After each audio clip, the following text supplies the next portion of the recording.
Welcome, guys, and I just thought I'd give an update on our little FPS tutorial that we got going on here. Now, I have this little model just for a placeholder and things. I forget where I got it from, but anyway, I decided to fix up our muzzle flash code a little bit and everything, and make it a little bit more modular so that we can use it for something else. Now, I decided to go with a separate game object, kind of at a position that is exactly at the muzzle point of the gun, pretty much. It's just a little game object, no big deal. Okay, just at the end. And the muzzle flash code is really simple. It's I use a particle effect, and this actual mesh thingy is actually just a plane that's just been shaped a little different. It's really easy. I mean, okay, can I possibly get that to do anything? Okay, basically I took a plane and I just stretched it right from the center and just made it go out. It's really easy to do. I mean, I may just include it in the description if you guys have a problem making a plane like that. And I just did a little image of fire. I think I caught it from Unity's particle system. And I just put it on additive so that way I can use the black as an alpha light. It doesn't show the black, it just shows clear.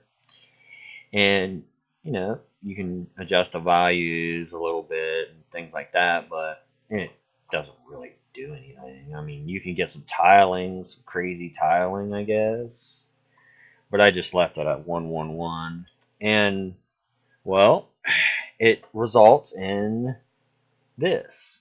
Now, the reason why I went with this type of method and everything else is I can actually scale this. Now, you can watch it.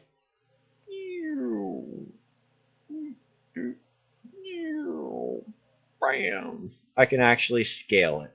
This is giving me a headache just looking at it, but anyway, now the behavior for the shotgun, I just have a separate game object. I mean, you could probably make this into one, but you know, you could slap your prefab that you animate right here, and then have your all your scripts right here, and you basically do your transforms and everything like that. Now, I don't use some of these variables at all, so I'll be cleaning these up, but mostly that's all this does is just auto fire. Now, how I got this bowl right here, you actually have to go into the input system and just cross it out. That way you can just hit fire, fire, fire, fire. No big deal, but if you understand how the script works and everything else, you know how to do that. And you got your zoom and your build and things like that. And it's not that big of a deal, I guess. But I just replaced it from our little shooting effect that we used to have.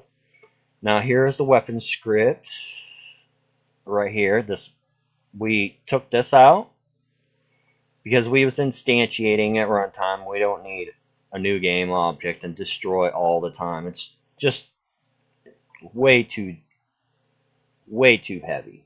Now we're at 600 some batches because all this other gula that we got in the background because we're saving game objects like crazy, which we shouldn't be doing it, kind of, I guess. I don't know. Now this little error thing, I don't know what it's all about for the playables. I haven't figured out how to get rid of it. But anyway, I decided to go with a playable setup because it's new and it's experimental. So Unity might improve the API for it a little bit later on.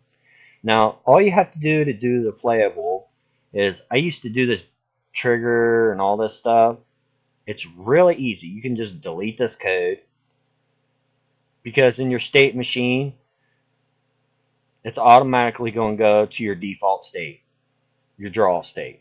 So you really don't need this draw here. It's kind of useless. Now I just exited out some of the stuff for testing and keep the input system from. Now this I don't think we're using. I'm using it all, but it's something I'm experimenting with. And you got your go position and everything's the same there. Now you'll see firing. I haven't put the playable there yet, but if we go down to shotgun, you see how I used to do this? Now I got tired of doing the trigger and doing all these states and this. And believe it or not, now I can sit here and go through this and almost delete all these. All I need is the draw state to go to an empty state. That's it. I only need a couple of these. This fire one, I can actually probably just delete some of them. It's not even using any of these anymore. I'm just feeding it directly now. And all you got to do is make sure you have this namespace up here. You have to have this namespace. The Unity Engine Experimental .director. Okay, and you absolutely have to have it so you can get the playable stuff. Now you just call anim.play. That's it, and fire your animation. Now my gun is the draw animation, which is to put away. I don't actually, it doesn't work. Yeah, it might. I just have to adjust this. And then we do our game object. This is a coroutine. This just waits for this. Which I'll be changing this anyway. A little bit. And then we do our Euler angle. And instead of how we used to be doing the muzzle flash stuff, well, now we're going to do it from the muzzle, and then we'll send a message for shooting. Don't require a receiver. Now we go over to our lovely muzzle flash script, and this is it. Simple as can be. You get your renderer, and you do a length. You know, how long do you want the flash to stick around? Do the transform. We're doing this so that you can push in a vector, okay, a random turn.